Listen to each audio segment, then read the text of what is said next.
નમસ્કાર દર્શક મિત્રો, હું છું શ્યામલ મહેતા. આપ જોઈ રહ્યા છો બાજ નજર.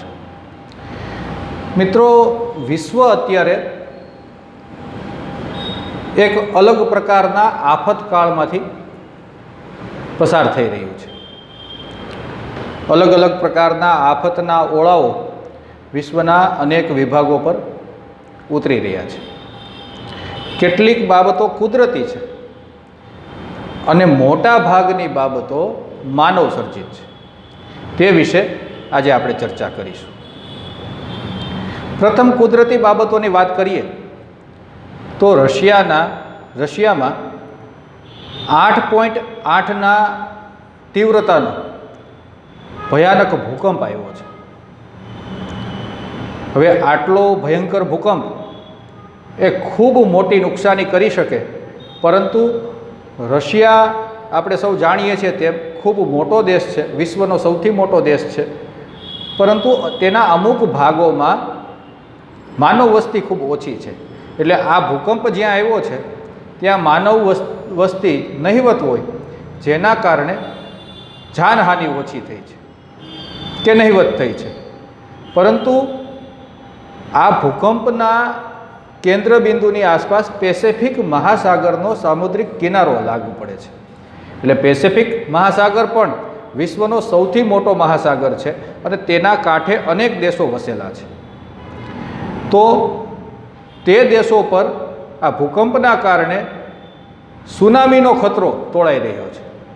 એટલે મોટાભાગના દેશોએ, અમેરિકા, જાપાન વગેરેના દેશોએ સમુદ્ર કિનારેના પોતાના નાગરિકોને સલામત સ્થળે ખસેડ્યા છે, પરંતુ હજુ સુનામીનો ખતરો તોળાઈ રહ્યો છે. આ થઈ કુદરતી આફતની વાત, જેમાંથી બચવાનો કોઈ ઉપાય નથી.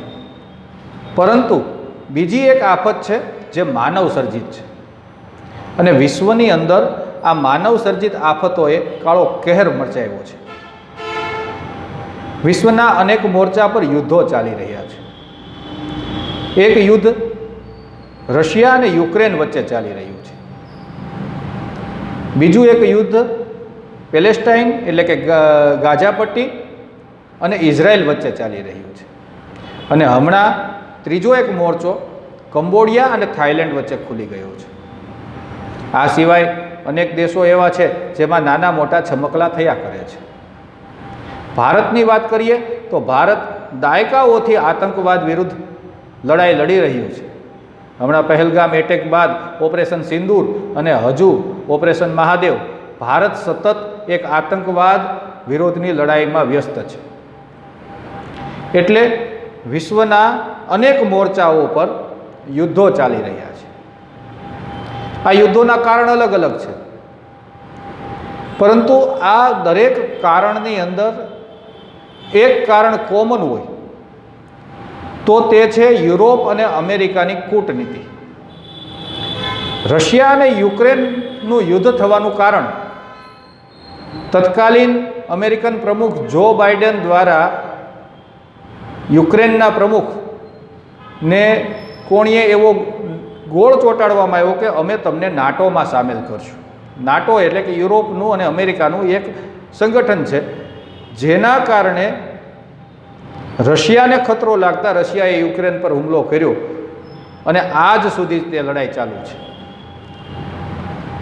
પછીથી બાદમાં યુરોપ અને અમેરિકાએ રશિયા પર પ્રતિબંધો મૂક્યા છે, પરંતુ આ એક ચાલબાજીનું પરિણામ છે કે રશિયાને અલગ પાડવું, જેથી કરીને તેના ક્રૂડ ઓઇલનો વેપાર ઘટે, ઈરાનને અલગ પાડવું જેથી તેના ક્રૂડ ઓઇલનો વેપાર ઘટે, અને અમેરિકાના જે પીઠ્ઠુ દેશો છે કે જ્યાંથી તેમનું આ ઉત્પાદન થાય છે ત્યાંથી મન ફાવેલો ભાવ તેઓ લઈ શકે. એટલે વિશ્વના દેશોને આ લૂંટવાની એક ચાલબાજી છે. તેમાં તેઓ સફળ પણ છે. ભારત રશિયા પાસેથી ક્રૂડ ઓઇલ ખરીદે છે, તો તેના માટે યુરોપ અને અમેરિકા ભારતથી નારાજ છે અને ભારત પર પ્રતિબંધો મૂકવાની કે ટેરિફ નાખવાની ધમકીઓ આપ્યા કરે છે. બીજું યુદ્ધ પેલેસ્ટાઇન અને ગાઝા પટ્ટી પેલેસ્ટાઇન અને ઇઝરાયલ વચ્ચે ચાલુ છે. જેમાં ઘણો લાંબો સમય થઈ ગયો અમેરિકાના પીઠબળથી ઇઝરાયેલે આ યુદ્ધને સતત ચાલુ રાખ્યું છે. ગાઝા પટ્ટીનો સંપૂર્ણ વિનાશ થઈ ગયો છે. હવે ત્યાંના નાગરિકોને ફરીથી વસાવવાની કવાયત કરવાને બદલે હજુ પણ ત્યાં યુદ્ધની સ્થિતિ ચાલુ છે, જેના કારણે વૈશ્વિક વ્યાપાર અવરોધાઈ રહ્યો છે. અનેક દેશો ટેન્શનમાં જીવી રહ્યા છે. આની લાગતા વળગતા દેશોના અર્થતંત્ર પર પણ અસર થઈ રહી છે. ત્રીજું કંબોડિયા અને થાઈલેન્ડનું યુદ્ધ છે, જે હમણાં શરૂ થયું છે અને કદાચ ટૂંક સમયમાં તેમના મતભેદોનું નિવારણ આવી શકે તેવી શક્યતા જોવાઈ રહી છે. હવે આ યુદ્ધો કરતાં પણ એક વધારે મોટી આફત અમેરિકાના રાષ્ટ્રપતિ, ઘમંડી અને ઘોડિયલ રાષ્ટ્રપતિ ડોનાલ્ડ ટ્રમ્પ છે. વિશ્વના દેશો પર પોતાની ધાક જમાવવા માટે અને અમેરિકાને બધી જ જગ્યાએથી વળતર મળી રહે તે માટે તેમણે પોતાની તાકાતનો ગેરઉપયોગ શરૂ કર્યો છે. અમેરિકા સ્વાભાવિક છે કે વિશ્વની એકમાત્ર મહાસત્તા છે, ડોલર વિશ્વનું ચલણ છે, જેથી તેનો ઉપયોગ કરીને, અને યુરોપ પણ તેનું પીઠું છે એટલા માટે તેનો ઉપયોગ કરીને તે વિશ્વના કોઈ પણ દેશને દબાવે છે. વૈશ્વિક અર્થતંત્ર પર અમેરિકાનો પ્રભાવ છે, એટલા માટે તે અન્ય દેશોને પોતાની શરતો મનાવવા માટે મજબૂર કરી રહ્યું છે. ચીન જેવા દેશે પણ અમેરિકા સાથે કરાર કરવા પડ્યા છે. અન્ય દેશોએ પણ અમેરિકા સાથે કરાર કરવા પડ્યા છે. તે ભારતને પણ મજબૂર કરવા માગે છે. તે ભારતની કૃષિ પેદાશો પર અમેરિકાથી ભારતમાં નિર્યાત થતી કૃષિ પેદાશો પર ટેરિફ ઘટાડવા માગે છે, જે ભારત માટે શક્ય નથી. કારણ કે ભારતનું 70% વસ્તી કૃષિ આધારિત છે. જો અમેરિકાને તે છૂટ આપી દેવામાં આવે તો ભારતની 70% વસ્તીને તેની અસર થઈ શકે છે. એટલા માટે ભારત આ શરત માનવા તૈયાર નથી, જેના પરિણામ સ્વરૂપ અમેરિકાએ ભારત પર 25% ટેરિફ લગાડી દીધા છે. એટલે કે ભારતથી કોઈ વસ્તુ અમેરિકા જાય તો તેનો ભાવ 25% વધી જાય, જેથી કરીને ભારતની નિકાસ ઘટે, ભારતનું વિદેશી હુંડિયામણ ઘટે. આવા પ્રકારનું એક દબાવની નીતિ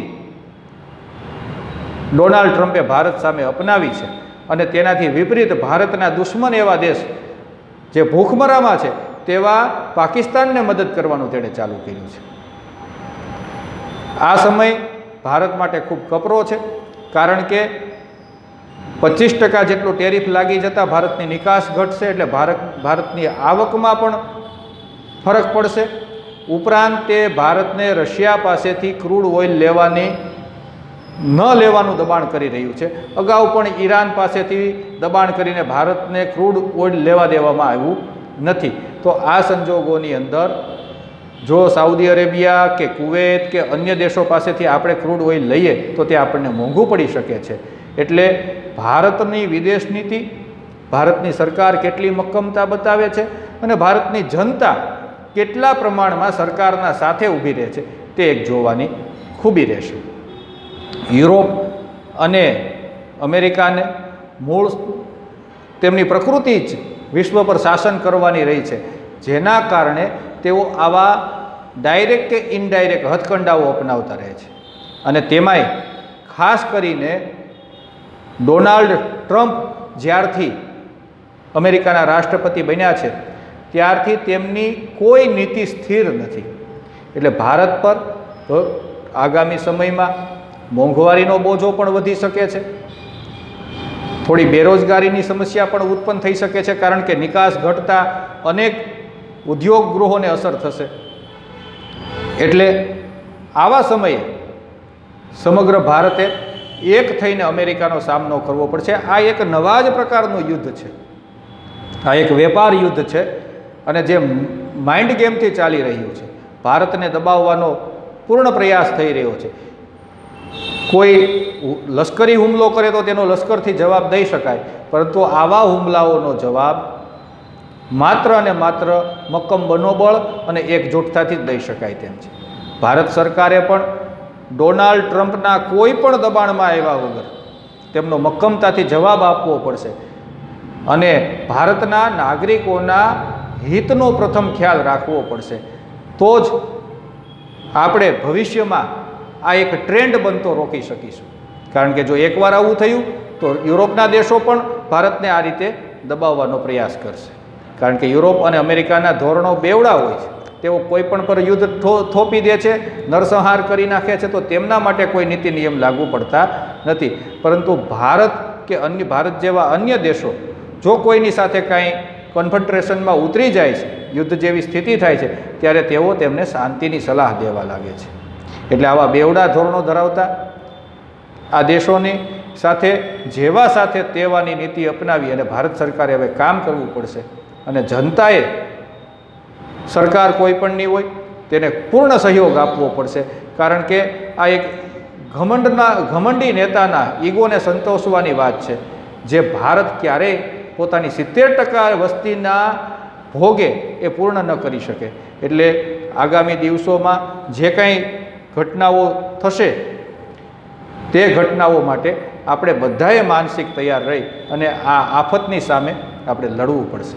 ગુજરાતીમાં કહેવાય છે, વિપત પડે ન વલખીએ, વલખે વિપત ન જાય, વિપતે ઉદ્યમ કીજીએ, ઉદ્યમ વિપતને ખાય. તે રીતે આપણે બધાએ મહેનત કરીને જાપાન જેવા દેશે જે મહેનત કરીને ઊભા થયા, તે રીતે આપણે આ અમેરિકાની જો હુકમી સામે બધાએ એક સાથે રહી અને મહેનત કરી અને લડવું પડશે. જય હિન્દ, જય ભારત.